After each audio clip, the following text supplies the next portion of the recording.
Hi hello welcome back to ഡോക്സ് ബേഷ്. അപ്പോൾ ഇന്നത്തെ ഈ വീഡിയോ നമ്മൾ ഡിസ്കസ് ചെയ്യാൻ പോകുന്നത് അതായത് ഒരു 23 വർഷം മുമ്പ് നടന്ന ഒരു സംഭവമാണ്. അതായത് ഗുജറാത്ത് റൈറ്റ്സ്. അതായത് ഇന്നും നമ്മുടെ പ്രധാനമന്ത്രിയായ നരേന്ദ്രമോദിയുടെ രാഷ്ട്രീയ ജീവിതത്തിൽ ഏറ്റവും വലിയൊരു ബ്ലാക്ക് മാർക്കായി കരുതപ്പെടുന്ന ആ ഒരു ഗുജറാത്തിൽ നടന്ന സംഭവത്തിനെ കുറിച്ചാണ് നമ്മൾ ഇന്നത്തെ ഈ വീഡിയോ ഡീറ്റെയിൽ ആയി ഡിസ്കസ് ചെയ്യാൻ പോകുന്നത്. എന്താണ് യഥാർത്ഥത്തിൽ അന്ന് സംഭവിച്ചത്, എന്തുകൊണ്ടാണ് ആൾക്കാർ ഇന്നും പ്രധാനമന്ത്രിനെ അത് വിമർശിക്കുന്നത്, അതുപോലെ തന്നെ അതിൽ യഥാർത്ഥത്തിൽ നരേന്ദ്രമോദിയുടെ പങ്കുണ്ടോ ഉള്ള കാര്യങ്ങളൊക്കെയാണ് നമ്മൾ ഇന്നത്തെ ഈ വീഡിയോ ഡീറ്റെയിൽ ആയി ഡിസ്കസ് ചെയ്യാൻ പോകുന്നത്. വീഡിയോ ഇഷ്ടപ്പെടുകയാണെങ്കിൽ നിങ്ങൾ ലൈക്ക് ചെയ്യുക, വീഡിയോ ഇഷ്ടപ്പെട്ടില്ലെങ്കിൽ ഡിസ്ലൈക്ക് ചെയ്ത് എന്തുകൊണ്ടാണ് ഇഷ്ടപ്പെടാത്തത് എന്നുള്ള കാര്യങ്ങൾ നിങ്ങൾ താഴെ കമന്റ് ബോക്സിൽ മെൻഷൻ ചെയ്താൽ മതി. അത് അടുത്ത വീഡിയോ റെക്ടിഫൈ ചെയ്യുന്നതായിരിക്കും. അപ്പോൾ ഈ ഒരു സംഭവം നടക്കുന്നത് ഏകദേശം 20-22 വർഷങ്ങൾക്ക് മുമ്പാണ്. അതായത് 2002-ലാണ് ഈ ഒരു സംഭവം നടക്കുന്നത്. അപ്പോൾ ഈ ഒരു സംഭവം നടക്കാനുള്ളതിന്റെ പ്രധാനപ്പെട്ട കാര്യവും അതായത് ബാബരി മസ്ജിദ് പൊളിച്ച ആ ഒരു വിഷയം തന്നെയാണ്. അതായത് ബാബരി മസ്ജിദ് പൊളിച്ച് ആ ഒരു വർഷത്തിന് ശേഷം 2002 ആയപ്പോൾ തന്നെ വിശ്വ ഹിന്ദു പരിഷത്ത് എന്ന് പറയുന്നത് ഹിന്ദുക്കളുടെ ഒരു ഓർഗനൈസേഷൻ ആണ്. വിശ്വ ഹിന്ദു പരിഷത്ത് എന്ന് പറയുന്നത് അതായത് എങ്ങനെ RSS ഉണ്ടോ അതേപോലെ തന്നെ അതിന്റെ ഒരു സബ് ആയിട്ടാണ് വിശ്വ ഹിന്ദു പരിഷത്ത് എന്ന് പറയുന്നത് അതുള്ളത്. അപ്പോൾ ഇവരെല്ലാവരും ചേർന്ന് അയോധ്യയിൽ ഒരു യാഗം നടക്കുന്നു. അപ്പോൾ ഈ ഒരു യാഗത്തിന് വേണ്ടി അതായത് 2002 ഫെബ്രുവരിയിലാണ് ഈ ഒരു യാഗം ഇവർ കണ്ടക്ട് ചെയ്യാൻ വേണ്ടി പ്ലാൻ ചെയ്യുന്നത്. അങ്ങനെ ഇവര് യാഗം നടത്താൻ വേണ്ടി എല്ലാവിധ തയ്യാറെടുപ്പുകളും എടുത്ത് അതായത് ഇന്ത്യയിൽ നിന്ന് വിവിധ സംസ്ഥാനത്തു നിന്നുള്ള എല്ലാ ആൾക്കാരും അതായത് എല്ലാ ഹിന്ദുക്കളും അവിടെ എത്തിച്ചേരാൻ വേണ്ടി ഇവർ ആവശ്യപ്പെടുകയും അങ്ങനെ എല്ലാ സ്ഥലത്തു നിന്നും അതായത് ഈ ഗുജറാത്തിൽ നിന്ന് മാത്രമല്ല ഇന്ത്യയിലുള്ള എല്ലാ സംസ്ഥാനത്തു നിന്നുള്ള ആൾക്കാരും അവിടെ എത്തിച്ചേരുന്നു ഈ ഒരു യാഗത്തിൽ പങ്കെടുക്കാൻ. അതുപോലെ തന്നെ ഗുജറാത്തിൽ നിന്നും ഏകദേശം കുറെ ആൾക്കാരെ ഈ ഒരു യാഗത്തിലോട്ട് അതായത് ഉത്തർപ്രദേശിലുള്ള ഫൈസാബാദിലോട്ട് അവിടെ എത്തിച്ചേരുന്നു. അപ്പോൾ ഈ യാഗത്തിൽ പങ്കെടുക്കാൻ വന്ന ആൾക്കാരെല്ലാം കർസേവർ എന്നാണ് അറിയപ്പെടുന്നത്. അപ്പോൾ അല്ലെങ്കിൽ രാമഭക്തർ എന്ന് രണ്ട് വിധത്തിൽ അറിയും. അപ്പോൾ ഇവരെല്ലാം തന്നെ യാഗത്തിൽ പങ്കെടുത്ത് ഏകദേശം ആ ഫെബ്രുവരി 22-ാം തീയതിയാണ് യാഗം എന്ന് പറഞ്ഞാൽ ആ ഒരു യാഗത്തിൽ പങ്കെടുത്തതിന് ശേഷം ഈ ഗുജറാത്തിൽ നിന്ന് അഹമ്മദാബാദിൽ നിന്ന് വന്ന ആൾക്കാരും അതായത് ഈ ഫൈസാബാദിൽ നിന്ന് തിരിച്ചു ഗുജറാത്തിലോട്ട് വരികയാണ്.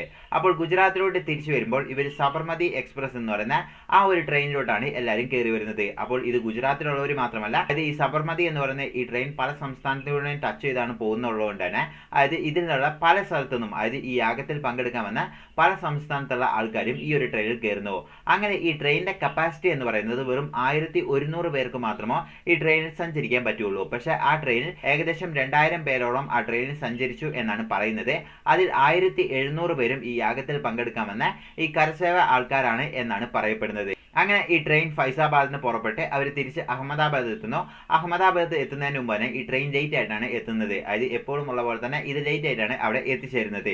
അപ്പോൾ ആദ്യം തന്നെ ഒരു കാര്യം പറഞ്ഞേക്കാം, നമ്മൾ ഇതിൽ ഒരു രീതിയിലും വെള്ളം ചേർക്കുന്നില്ല. അതായത് കോടതിയിൽ കൊടുത്ത റിപ്പോർട്ടുകളെല്ലാം തന്നെ പബ്ലിഷ് ചെയ്തതിനെ തുടർന്ന് അതിൽ നിന്ന് വന്ന വ്യക്തമായ റിപ്പോർട്ടുകളെല്ലാം സ്റ്റഡി ചെയ്തതിനു ശേഷം ആ ഒരു റിപ്പോർട്ടുകൾ മാത്രമാണ് നമ്മൾ ഇവിടെ എക്സ്പ്ലെയിൻ ചെയ്യുന്നത്.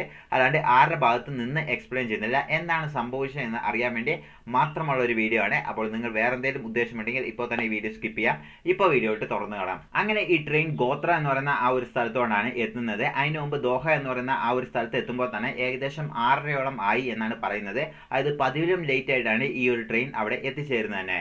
അപ്പോൾ ആ ഒരു ട്രെയിൻ അവിടെ എത്തിച്ചേരുമ്പോൾ തന്നെ ബാബരി മസ്ജിദ് പൊളിച്ചതിനെ തുടർന്നാണല്ലോ ഇവിടെ അയോധ്യയിൽ ഇങ്ങനെ യാഗമെല്ലാം നടക്കുന്നത്. അപ്പോൾ അതായത് ആ ഒരു ദേശം അവിടെയുള്ള മുസ്ലിംസിനൊക്കെ ഉണ്ടായിരുന്നു എന്നും പറയപ്പെടുന്നുണ്ട്. അപ്പോൾ ആദ്യത്തെ തിയറി പറയുന്നത് എന്താണെന്ന് വെച്ചാൽ അതായത് ഇവർ ബാബരി മസ്ജിദ് പൊളിച്ചിട്ടാണ് അവിടെ അമ്പലം പണിയാൻ പോകുന്നത്. അതുകൊണ്ട് ഈ യാഗത്തിൽ പങ്കെടുക്കാൻ പോയ എല്ലാവരെയും തന്നെ കത്തിച്ചു കളയാം എന്ന് പറഞ്ഞുകൊണ്ട് ഓൾറെഡി അവിടെ ആൾക്കാരുണ്ടായിരുന്നു എന്നാണ് ആദ്യത്തെ തിയറി പറയുന്നത്. രണ്ടാമത്തെ തിയറി പറയുന്നത് എന്താണെന്ന് വെച്ചാൽ അതായത് ഈ SY S6 എന്ന് പറയുന്ന രണ്ട് കോച്ച് ഒരു ചായ വെക്കാൻ വേണ്ടി അവിടെ നിന്ന് ഒരാൾ കയറുകയും അവിടെ ഉണ്ടായിരുന്ന അതായത് SY-ലും S6-ലും ഈ കരസേവ ആൾക്കാരായിരുന്നു ഉണ്ടായിരുന്നത്. അപ്പോൾ അദ്ദേഹത്തിനെ കൊണ്ട് ഫോഴ്സ്ഫുൾ ആയിട്ട് ജയ് ശ്രീറാം പറയിച്ചു എന്നും പറയപ്പെടുന്നുണ്ട്. അങ്ങനെ ഉണ്ടായ പ്രശ്നമാണെന്നും പറയുന്നുണ്ട്. മൂന്നാമത്തെ ആൾക്കാർ പറയുന്നത് എന്താണെന്ന് വെച്ചാൽ അതായത് പാകിസ്ഥാനിൽ PFI എന്ന് പറയുന്ന ആ ഒരു വിഭാഗം ആൾക്കാർ ഓൾറെഡി തന്നെ ഈ റിവഞ്ച് എടുക്കാൻ വേണ്ടി ഇവിടെ വന്ന് നിൽക്കുന്നുണ്ടായിരുന്നു എന്നും പറയപ്പെടുന്നുണ്ട്. എങ്ങനെയാണെങ്കിലും ഈ 3 തിയറി പറയുന്നുണ്ടെങ്കിലും നമ്മൾ കോമൺ ആയിട്ടുള്ള ആ ഒരു തിയറിയിലോട്ടാണ് സ്വിച്ച് ചെയ്ത് പോകുന്നത്.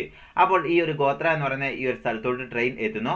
അപ്പോൾ അവിടെ എത്തിക്കഴിഞ്ഞപ്പോൾ ഈ ട്രെയിനിൽ ഉണ്ടായിരുന്ന ആൾക്കാരെല്ലാം തന്നെ അവിടെ ഇത് ഭക്ഷണം മേടിക്കാനും അതുപോലെ തന്നെ സാധനങ്ങളെല്ലാം വാങ്ങാൻ വേണ്ടി അവിടെ പ്ലാറ്റ്ഫോമിൽ ഇറങ്ങുന്നു.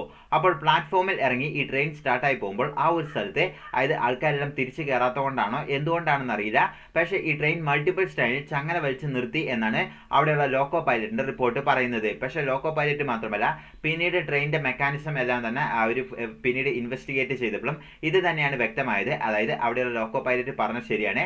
അത് ഒന്നിലും അധികം തവണ ആ ട്രെയിൻ സ്റ്റാർട്ട് ചെയ്ത് മുന്നോട്ട് പോകുമ്പോൾ അവരെ ചങ്ങല വലിച്ച് അവിടെ നിർത്തിയിട്ടുണ്ടായിരുന്നു. അപ്പോൾ ആ ഒരു സമയത്ത് ആൾക്കാർ പറയുന്നത് എന്താ വെച്ചാൽ അതായത് ഈ S5-ലും S6-ലും എന്ന് പറയുന്ന ഈ ഒരു സ്ഥലത്ത് അതായത് ഏകദേശം 2000 പേരോളം വന്ന് നിൽക്കുന്നുണ്ടായിരുന്നു ഇവർക്കെതിരെ റിവെഞ്ച് ചെയ്യാമെന്ന്. അപ്പോൾ ഇങ്ങനെ ഈ ഒരു റിവെഞ്ചിന് എടുക്കാൻ വേണ്ടി ഏകദേശം 2000 പേരോളം അവിടെ കാത്തു നിൽക്കുന്നുണ്ടായിരുന്നു എന്നാണ് പൊതുവെ ആൾക്കാർ പറയുന്നത്. അവർ കല്ലെടുത്തെറിയാനൊക്കെ തുടങ്ങി എന്നാണ് പറയുന്നത്. അപ്പോൾ ഇങ്ങനെ കല്ലെല്ലാം ഉള്ളിലോട്ട് വരുമ്പോൾ പെട്ടെന്ന് തന്നെ ഈ കരസേവ എന്ന് പറയുന്ന ഇവര് ആ ട്രെയിനിന്റെ കോച്ചസ് അതായത് ഈ ട്രെയിനിന്റെ വിൻഡോസും ഡോർസ് എല്ലാം തന്നെ ക്ലോസ് ആവുന്നു. പക്ഷേ ഇവർ വീണ്ടും കല്ലൊക്കെ എടുത്ത് പെട്ടെന്ന് തന്നെ ഈ ട്രെയിൻ തീ പിടിക്കുന്നു.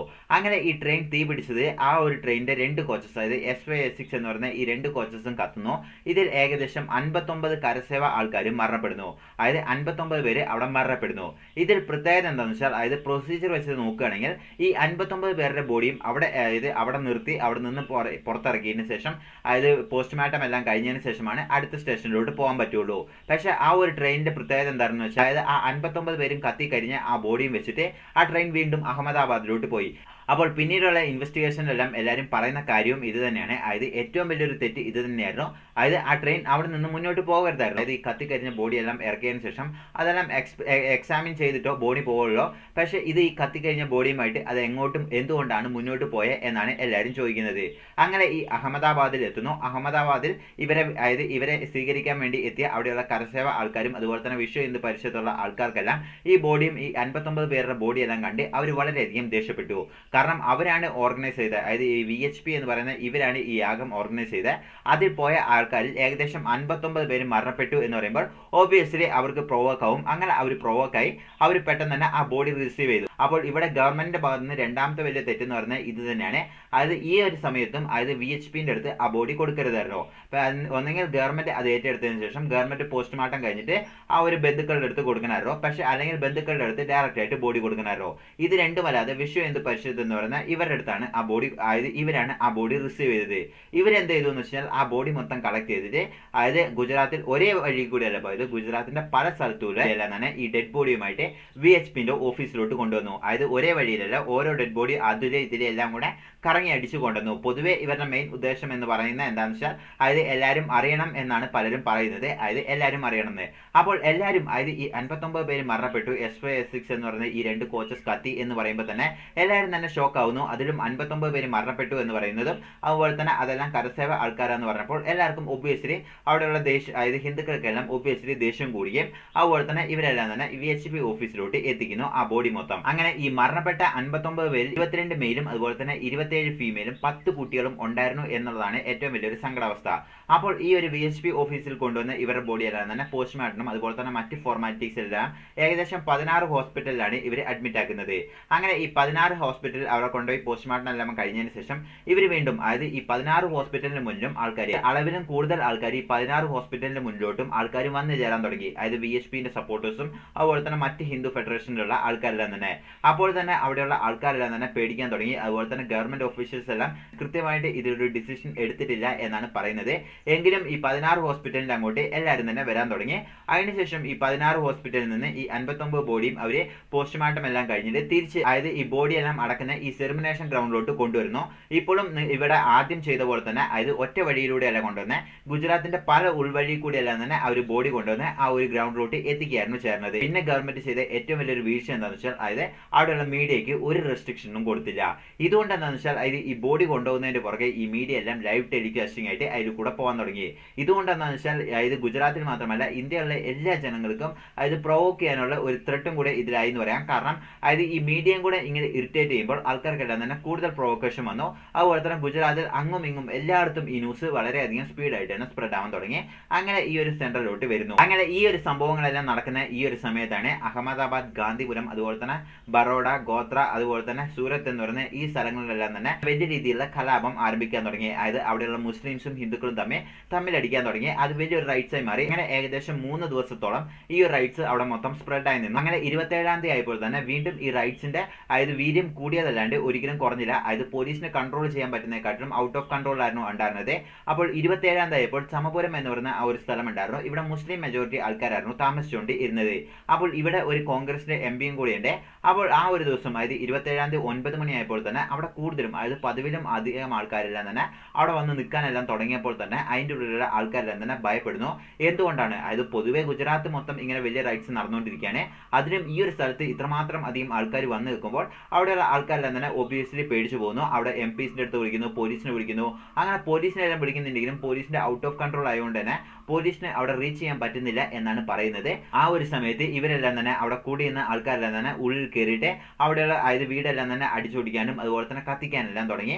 അതിൽ ഏകദേശം 18 വീടോളം തന്നെ ഏകദേശം ഫുള്ളായിട്ടും കത്തിക്കരിഞ്ഞു പോയി എന്നാണ് പറയുന്നത്. അങ്ങനെ ആ ഒരു സ്ഥലം ഫുള്ളായിട്ടും അതായത് 27-ാം തീയതി ആ ഒരു സ്ഥലം ഫുള്ളായിട്ടും വലിയ രീതിയിലുള്ള റൈറ്റ്സ് കണ്ടിന്യൂ ചെയ്ത് ആ ഒരു സ്ഥലം മൊത്തം തീർന്നു. അതായത് ഏകദേശം കത്തിക്കരിഞ്ഞ അവസ്ഥയിലായിരുന്നു 27-ാം തീയതി ഉണ്ടായിരുന്നത്. അങ്ങനെ ഈ ഒരു റൈറ്റ്സിന്റെ അവസാനത്തെ 10 മണിക്കൂർ ആയി കഴിഞ്ഞപ്പോൾ തന്നെ അപ്പോഴും ഈ റൈറ്റ്സ് എല്ലാം കണ്ടിന്യൂ ചെയ്യണം. അപ്പോഴാണ് അടുത്തൊരു ന്യൂസ് സ്പ്രെഡ് ആവുന്നത്. അതായത് ഏകദേശം 3 ഹിന്ദു പെൺകുട്ടികളെ ഇവർ കിഡ്നാപ്പ് ചെയ്തു എന്ന് പറയുന്ന ഒരു ഫാൾസ് ന്യൂസ് സ്പ്രെഡ് ആവുന്നതും അങ്ങനെ ഈ ഒരു ഫാൾസ് ന്യൂസ് സ്പ്രെഡ് ആയപ്പോൾ മുസ്ലിം ലേബേഴ്സ് താമസിച്ചുകൊണ്ടിരുന്ന ആ ഒരു ഏരിയയിലോട്ട് പോകുന്നു. അവിടെയും ആൾക്കാരെല്ലാം തന്നെ അവിടെയുള്ള ആൾക്കാരെല്ലാം തന്നെ അടിച്ചോടിക്കുന്നു. അതുപോലെ തന്നെ വീടുകളെല്ലാം തീ വെക്കുന്നു. അങ്ങനെ ഏകദേശം 3 ദിവസം നിന്ന് ഈ ഒരു റൈറ്റ്സിൽ ഏകദേശം 790ഓളം മുസ്ലിം ആൾക്കാർ മരണപ്പെട്ടു. അതുപോലെ തന്നെ 254ഓളം ഹിന്ദു ആൾക്കാരും മരണപ്പെട്ടു എന്നാണ് പറയുന്നത്. അപ്പോൾ ഇതാണ് ഈ റൈറ്റ്സിൽ ഏകദേശം യഥാർത്ഥത്തിൽ സംഭവിച്ചത്. അപ്പോൾ ഇതിനെ തുടർന്ന് അതായത് ആ ഒരു സമയത്ത് ഗുജറാത്തിനെയും അതുപോലെ തന്നെ സെൻട്രലിനെയും ഭരിച്ചുകൊണ്ടിരുന്നത് BJP തന്നെയായിരുന്നു. അപ്പോൾ BJP പെട്ടെന്ന് തന്നെ ഒരു കമ്മീഷൻ രൂപീകരിക്കുന്നു. അതായത് ഈ ഒരു കമ്മീഷന്റെ അതായത് എന്താണ് അവിടെ നടന്നത്, എന്തുകൊണ്ടാണ് ഇത്രയും വലിയൊരു റൈറ്റ്സ് നടന്നത് ഉള്ള കാര്യങ്ങളെല്ലാം ഡീറ്റെയിൽ ആയി ഇൻവെസ്റ്റിഗേറ്റ് ചെയ്യാൻ. അങ്ങനെ ഈ ഒരു കമ്മിറ്റി വരുന്നു. അവിടെ ഡീറ്റെയിൽ ആയി ഇൻവെസ്റ്റിഗേറ്റ് ചെയ്യുമ്പോൾ അവർ പറഞ്ഞ കാര്യം എന്താണെന്ന് വെച്ചാൽ അതായത് ഗോത്ര എന്ന് പറയുന്ന ആ ഒരു സ്ഥലത്താണ് ആദ്യമായിട്ട് അറ്റാക്ക് ചെയ്തത് എന്ന് നമ്മൾ പറഞ്ഞു. അപ്പോൾ ആ ട്രെയിനിൽ വന്ന് ഏകദേശം അതിൽ 2000 പേരോളം അവിടെ കാത്തു നിന്നു എന്നാണ് പറയുന്നത്. പക്ഷേ 2000 പേരൊന്നുമില്ല. പക്ഷേ 2000 പേരുണ്ടെങ്കിൽ ആ ട്രെയിൻ ഫുള്ളായിട്ടും ആൾക്കാർ നിന്നേനെ. പക്ഷേ ഇത് 2 കോച്ചസിൽ മാത്രമോ ആൾക്കാരുണ്ടായിരുന്നുള്ളൂ. പക്ഷേ ഗോത്ര എന്ന് പറയുന്ന ആ ഒരു സ്ഥലം അതായത് ഹിന്ദു ഭക്തന്മാരുടെ അടുത്ത് ആദ്യമായിട്ട് അറ്റാക്ക് ചെയ്ത് അതൊരു പ്രീ പ്ലാൻഡ് ആയ ഒരു അറ്റാക്ക് ആയിരുന്നു എന്നാണ് പറയുന്നത്. പിന്നീട് നടന്നതെല്ലാം തന്നെ പ്രൊവോക്കേഷൻ ആയിരുന്നു. അതായത് ആ ഒരു അറ്റാക്കിനെ തുടർന്ന് അവിടെയുള്ള ആൾക്കാരെല്ലാം തന്നെ നാച്ചുറലായിട്ട് പ്രൊവോക്ക് ചെയ്തതിന് ശേഷം തിരിച്ച് അറ്റാക്ക് ചെയ്താണ്. അപ്പോൾ ഇതിൽ ഏകദേശം കുറെ ആൾക്കാരെല്ലാം തന്നെ അതായത് ഹിന്ദു ആൾക്കാരെല്ലാം കൾപ്രിറ്റ് ആയ ആൾക്കാരെല്ലാം തന്നെ ഡീറ്റെയിൽ ആയി ഇൻവെസ്റ്റിഗേറ്റ് ചെയ്തു. അത് കുറെ അധികം ആൾക്കാരെല്ലാം തന്നെ വിറ്റ്നസ് ആയിട്ടെല്ലാം തന്നെ കോർട്ടിൽ പ്രൊഡ്യൂസ് ചെയ്തു. അതുപോലെ തന്നെ അഫിഡവിറ്റ് എല്ലാം തന്നെ സബ്മിറ്റ് ചെയ്തു. അങ്ങനെ അഫിഡവിറ്റ് എല്ലാം സബ്മിറ്റ് ചെയ്ത് കഴിഞ്ഞപ്പോൾ ആ ഒരു സമയത്ത് അതായത് ഇതിൽ കുറെ അധികം ആൾക്കാർ അതായത് ഹിന്ദുക്കളെല്ലാം പ്രൊവോക്ക് ചെയ്താന്ന് പറഞ്ഞിട്ടാണ് അതായത് ആ ഒരു സമയത്ത് പ്രീ പ്ലാൻഡ് ആയ അറ്റാക്ക് ആയിരുന്നു. അതിനെ തുടർന്നുള്ള പ്രൊവോക്കേഷൻ എന്ന് പറഞ്ഞിട്ട് ആദ്യത്തെ റിപ്പോർട്ട് സബ്മിറ്റ് ചെയ്യുന്നു. അതിനുശേഷം പിന്നീട് BJP സർക്കാർ സെൻട്രലിൽ നിന്ന് എടുത്തു പോകുമ്പോൾ അവിടെ പെട്ടെന്നായിട്ട് കോൺഗ്രസ് റീപ്ലേസ് ചെയ്യുന്നു. അപ്പോൾ കോൺഗ്രസിന്റെ ഏറ്റവും വലിയൊരു ആവശ്യം എങ്ങനെയും ഈ ഒരു അറ്റാക്ക് മൊത്തം BJPന്റെ വലിയൊരു വീഴ്ചയെന്ന് വരുത്തി തീർക്കേണ്ടായിരുന്നു അവരുടെ ഏറ്റവും വലിയ പ്രധാന ലക്ഷ്യം. അങ്ങനെ അവർ ഭരണത്തിനോട്ട് വന്നപ്പോൾ അതായത് ഓൾറെഡി ഒരു കമ്മീഷൻ സബ്മിറ്റ് ചെയ്ത റിപ്പോർട്ടിനെ വീണ്ടും ഒരു കമ്മീഷൻ രൂപീകരിക്കുക എന്ന് വെച്ചാൽ അതായത് അൺകോൺസ്റ്റിറ്റ്യൂഷണൽ ആണ്. അതായത് നമ്മുടെ കോൺസ്റ്റിറ്റ്യൂഷനെ അത് മറികടക്കും. പക്ഷേ കോൺഗ്രസിന്റെ കയ്യിലായതുകൊണ്ട് അതായത് റെയിൽവേ മൊത്തം കോൺഗ്രസിന്റെ അതായത് സെൻട്രലിന്റെ കയ്യിലായതുകൊണ്ട് തന്നെ കോൺഗ്രസ് ഭരണത്തിലോട്ട് വന്നത് വീണ്ടും അവരൊരു കമ്മീഷൻ തീരുമാനിക്കുന്നു. അങ്ങനെ അവരുടെ കമ്മീഷൻ വന്ന് വീണ്ടും അന്വേഷിക്കുന്നു. അപ്പോൾ അവരുടെ കമ്മീഷൻ വന്ന് അന്വേഷിച്ചത് ആദ്യത്തെ കമ്മീഷൻ മൊത്തം BJPക്ക് അനുകൂലമായിട്ടുള്ള വിധിയായിരുന്നു വന്നത്. അല്ലാണ്ട് അതിൽ കൃത്യമായ സത്യങ്ങളില്ല. അതുകൊണ്ടാണ് രണ്ടാമത്തെ കമ്മീഷൻ രൂപീകരിക്കുന്നതിന്. അങ്ങനെ രണ്ടാമത്തെ കമ്മീഷൻ റിപ്പോർട്ടുകൾ സബ്മിറ്റ് ചെയ്തപ്പോൾ അതിൽ ഫുള്ളായിട്ടും കോൺഗ്രസിനെ സപ്പോർട്ട് ചെയ്യുന്ന രീതിയിലായിരുന്നു. അതായത് അടുത്ത ഇലക്ഷൻ വരുന്നതിന് മുമ്പ് തന്നെ പെട്ടെന്ന് തന്നെ വെറും 4 മാസം കൊണ്ടാണ് അതിന്റെ ഫുൾ റിപ്പോർട്ടും കൊടുത്തത്. അപ്പോൾ ഒരു കമ്മീഷൻ 4 മാസം കൊണ്ട് ഒരു റിപ്പോർട്ട് കൊടുക്കുക എന്ന് വെച്ചാൽ അത് ഇമ്പോസിബിൾ ആയ കാര്യമാണ്. പക്ഷേ ഇലക്ഷന് മുമ്പ് കിട്ടിയാൽ അത് കോൺഗ്രസിന് അനുകൂലമാവുമല്ലോ എന്ന് വിചാരിച്ചുകൊണ്ട് ഇവരുടെ റിപ്പോർട്ടുകൾ ഇവരും പെട്ടെന്ന് ഹറിബറി എന്ന് പറഞ്ഞ രീതിയിൽ BJPന്റെ തലയിൽ കെട്ടിവെക്കുന്ന പോലെ ഇവരും ഒരു റിപ്പോർട്ട് കൊടുത്തു. അങ്ങനെ ഇവർ പറഞ്ഞ റിപ്പോർട്ടുകൾ എന്താണെന്ന് വെച്ചാൽ അതായത് ആ ഒരു അറ്റാക്ക് പ്രീ പ്ലാൻഡ് ഒന്നും അല്ലായിരുന്നു. അത് നാച്ചുറൽ ആയിട്ട് സംഭവിച്ച ഒരു ആക്സിഡന്റ് ആണ്. അല്ലാണ്ട് അത് പ്രീ പ്ലാൻഡ് ആണെന്ന് വരുത്തി തീർത്തതിന് ശേഷം വലിയൊരു അറ്റാക്ക് ഇങ്ങനെ സംഭവിച്ചാണെന്ന് പറഞ്ഞിട്ട് ഇവരുടെ റിപ്പോർട്ടെല്ലാം സബ്മിറ്റ് ചെയ്തു. അങ്ങനെ ഈ റിപ്പോർട്ടെല്ലാം സബ്മിറ്റ് ചെയ്തതിന് ശേഷം വീണ്ടും അതായത് NRC നാഷണൽ റൈറ്റ്സ് കമ്മീഷൻ പറയുന്നു. അതായത് ആദ്യത്തെ റിപ്പോർട്ട് മൊത്തം BJPക്ക് അനുകൂലമായി വന്നു. രണ്ടാമത്തെ റിപ്പോർട്ട് മൊത്തം അതായത് കോൺഗ്രസിന് അനുകൂലമായി വന്നു. അല്ലാണ്ട് ഇതിൽ സത്യങ്ങളൊന്നും പുറത്തു വന്നിട്ടില്ല എന്ന് പറഞ്ഞിട്ട് അവരൊരു ഇൻഡിപെൻഡൻസ് ആയിട്ട് ഇൻഡിവിജ്വൽ ആയിട്ട് ഒരു കമ്മിറ്റിനെ രൂപീകരിക്കുന്നു. അതാണ് ട്രിബ്യൂണൽ കമ്മിറ്റി എന്ന് പറയുന്ന ആ ഒരു കമ്മിറ്റി വന്നതിന് ശേഷം അവിടെ ഡീറ്റെയിൽ ആയിട്ട് അതായത് ഇത് കോൺഗ്രസിനും അല്ല BJPക്കും അല്ലാതെ അവർ ഡീറ്റെയിൽ ആയിട്ട് ഇൻഡിപെൻഡന്റ് ആയി സ്റ്റഡി ചെയ്യുന്നു. അപ്പോൾ അവർ ഇൻഡിപെൻഡന്റ് ആയി സ്റ്റഡി ചെയ്യുമ്പോൾ ആ ഒരു സമയത്താണ് വ്യക്തമാവുന്നത് അതായത് S5-ലും S6-ലും ഒരു അറ്റാക്ക് നടന്നു എന്ന് പറഞ്ഞില്ലേ. അപ്പോൾ അത് അതിൻ്റെ ഉള്ളിൽ കുറെ അധികം ആൾക്കാർ ടിക്കറ്റ് എടുക്കാതെ കയറിയിരുന്നു. അപ്പോൾ അതിൽ നിന്ന് നിന്ന് തുടങ്ങിയ ഒരു ഇൻസിഡന്റ് ആണെന്നാണ് അവർ പറഞ്ഞിരുന്നത്. അതുപോലെ തന്നെ 2000 പേരോളം അവിടെ കാത്തു നിന്നു എന്ന് പറഞ്ഞു. ആ ഒരു പ്രീ പ്ലാൻഡ് അറ്റാക്ക് 2000 പേരൊന്നുമില്ല, അതിൽ കുറച്ച് ആൾക്കാരെല്ലാം തന്നെ പ്രീ പ്ലാൻഡ് ആയി നിൽക്കുന്നുണ്ടായിരുന്നു എന്നാണ് അവർ പറഞ്ഞത്. അതിൽ അവർ ഏകദേശം 1500 പേർക്കെതിരെ അവർ കേസ് രജിസ്റ്റർ ചെയ്ത് അവർ പറഞ്ഞു ഇത്രയും പേര് ഇതിൽ കുറ്റവാളികളാണെന്ന് പറഞ്ഞുകൊണ്ട് അവരൊരു ഡീറ്റെയിൽ ഇൻവെസ്റ്റിഗേഷൻ റിപ്പോർട്ട് സബ്മിറ്റ് ചെയ്യുന്നു. ഇതിൽ 1500 പേർക്കെതിരെയാണ് അവർ കേസ് രജിസ്റ്റർ ചെയ്തത്. അതിൽ വെറും 31 പേർക്ക് മാത്രമോ പണിഷ്മെന്റ് കിട്ടിയുള്ളൂ എന്നുള്ളതാണ് സത്യം. അങ്ങനെ 31 പേരെ പണിഷ്മെന്റ് ചെയ്യുന്നതും അതിനുശേഷം അതിൽ നിന്ന് വിട്ട പലരും ഇന്നും അവിടെ രാഷ്ട്രീയത്തിൽ നിന്ന് അവർ ജയിച്ച് MP MLA ഒക്കെയാണ് എന്നുള്ളതാണ് സത്യം. അപ്പോൾ എന്തുകൊണ്ടാണ് BJPനെയും നരേന്ദ്രമോദിനെയും ഇവിടുത്തെ ഏറ്റവും കൂടുതൽ ആൾക്കാർ കുറ്റം പറയുന്നത് എന്ന് വെച്ച് കഴിഞ്ഞാൽ ആ ഒരു സമയത്ത് ഗുജറാത്തിനെ ഭരിച്ചുകൊണ്ടിരുന്നത് ഇതേ BJP സർക്കാരായിരുന്നു. അതുപോലെ തന്നെ അവിടെ ആദ്യത്തെ റൈറ്റ്സ് ഉണ്ടാകുമ്പോൾ തന്നെ അവിടെയുള്ള CM-നെ മാറ്റി നരേന്ദ്രമോദി സർക്കാരിനെ അവിടെ കൊണ്ടുവന്നിരുന്നു. നരേന്ദ്രമോദി സർക്കാർ ആ ഒരു സമയത്ത് MP-യോ MLA-യോ അങ്ങനെ ഒരു പൊസിഷനും ഇല്ലായിരുന്നു. പക്ഷേ നരേന്ദ്രമോദിനെ അവിടെ CM ആയി കൊണ്ടുവന്നു. അപ്പോൾ ആ ഒരു സമയത്ത് ആ ഒരു കാര്യത്തിന് തന്നെ ഗവൺമെന്റ് സപ്പോർട്ട് ചെയ്തു എന്ന് പറഞ്ഞിട്ടാണ് ഇന്നും ആൾക്കാർ വലിയൊരു വിമർശനം നരേന്ദ്രമോദിക്കെതിരെ വെക്കുന്നത്. അപ്പോൾ നിങ്ങൾ എന്താണ് വിചാരിക്കുന്നത്? ഈ ട്രിബ്യൂണൽ കമ്മീഷൻ എന്ന് പറയുന്ന ഈ ഇൻഡിപെൻഡൻസ് ആയി നടത്തിയ ആൾക്കാർ എന്താ പറയുന്നതെന്ന് വെച്ചാൽ ഇതിൽ കുറെ അധികം വീഴ്ച രണ്ട് ഭാഗത്തുനിന്നും പറ്റിയിട്ടുണ്ട്. ഒന്ന് ആദ്യം അറ്റാക്ക് നടന്നു, അതിനുശേഷം പ്രൊവോക്ക് ചെയ്ത് രണ്ടാമത്തെ അറ്റാക്ക് തരുന്നു. രണ്ടും ഹ്യൂമൻ റൈറ്റ്സിന് എതിരായ അറ്റാക്കുകളാണ്. അപ്പോൾ ഈ ഒരു കാര്യമാണ്. അപ്പോൾ ഇതിൽ ഗവൺമെന്റിന് വീഴ്ച പറ്റിയോ അല്ലെങ്കിൽ പോലീസിന് വീഴ്ച പറ്റിയോ? നിങ്ങളുടെ അഭിപ്രായം താഴെ കമന്റ് ബോക്സിൽ മെൻഷൻ ചെയ്യുക. ഇതാണ് യഥാർത്ഥത്തിൽ സംഭവിച്ച, അല്ലാണ്ട് നമ്മൾ BJPന്റെ സൈഡോ അല്ലെങ്കിൽ കോൺഗ്രസിന്റെ സൈഡോ നിന്നിട്ടില്ല.